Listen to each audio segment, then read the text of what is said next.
Пәрдә төште. Дирижер югары күтәргән кулларын кискен генә селтәүгә, оркестр тынып калды. Спектакль бетте. Ләкин тамашачылар урыннарыннан кузгалмадылар. Алар әле генә сәхнәдә булган, әле генә күз алларыннан үткән фаҗигале тамашадан тетрәнгән хәлдә бер мизгел хәрәкәтсез утырдылар. Аннары кинәт хәрәкәткә килделәр, дәррәү кул чаба башладылар. Авыр бәрхет пәрдә яңадан ачылды. Артистлар баш иделәр. Алкышлар көчәйгәннән көчәйде. Пәрдә бер күтәрелде, бер төште.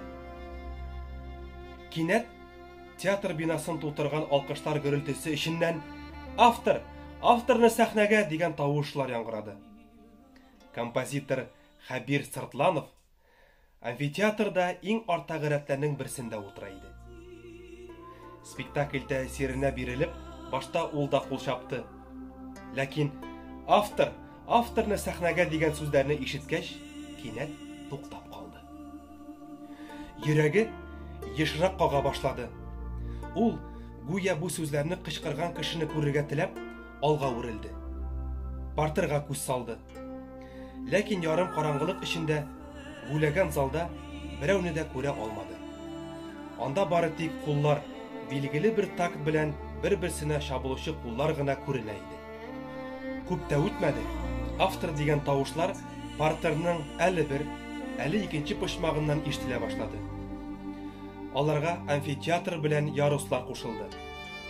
Һәм менә бу тәртипсез чакырулар берсе-берсе белән тоташты да, партер, амфитеатр һәм яруслар алкышлары тактына автор дип чакыра башлады.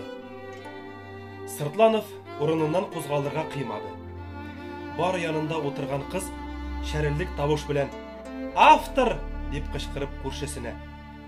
«Кара, нинди тәкәббер автор!» дигәч кенә урыныннан сикереп торды да ишеккә таба йөгерде.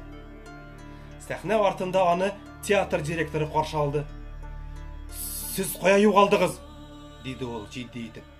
«Халыкны шулай көттерү килешәмени?» Сыртланов җавап бирергә дә өлгермәде, кемдер аны сәхнәгә төртеп чыгарды. Алкышлар көчәйде. Сыртланов спектакльдән соң сәхнәгә чыгарга туры килсә дип, ничек чыгасын, ничегрәк итеп баш иясен өендә үк уйлап, хәтта берничә мәртәбә көзге алдында репетицияда ясап килгән иде. Әмма бу алкыш, бу күз камаштыргыч рампауты аны бөтен өйрәнгәннәрен башыннан чыгарды. Ул залга карады. Аяк үрә басып алкышлаучылар арасыннан таныш йөзләр эзләде. Ләкин зал караңгы иде.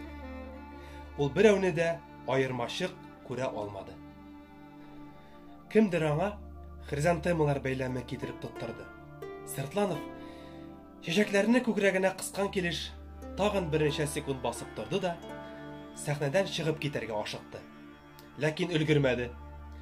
Кайсысыдыр аның кулыннан эләктереп алды һәм күз ачып йомганчы яңадан сәхнәгә сөйрәп чыгарды.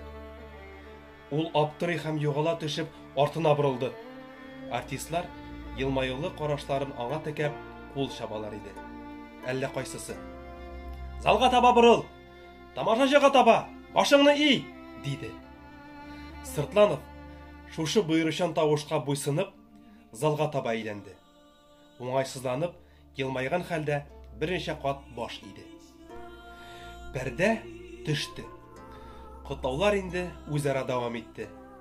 Композитор әле бер, әле икенче кочакка барып эләкте.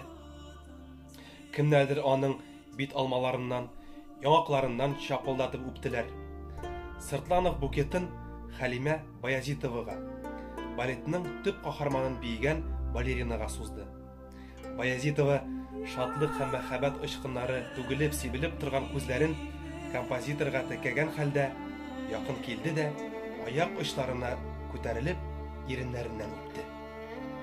Сыртланов хризантемаларның әшкелтем ароматы белән кушылган грим һәм пудра исен тойды. Ул арада күңелле көлү һәм алкышлар белән аралашкан көчле браво яңгырады. Сәхнәнең кинәт яктырып китүеннән Сыртланов пәрдәнең яңадан ачылуын, үзләренең бөтен зал алдында үбешкәнлекләрен аңлап алды.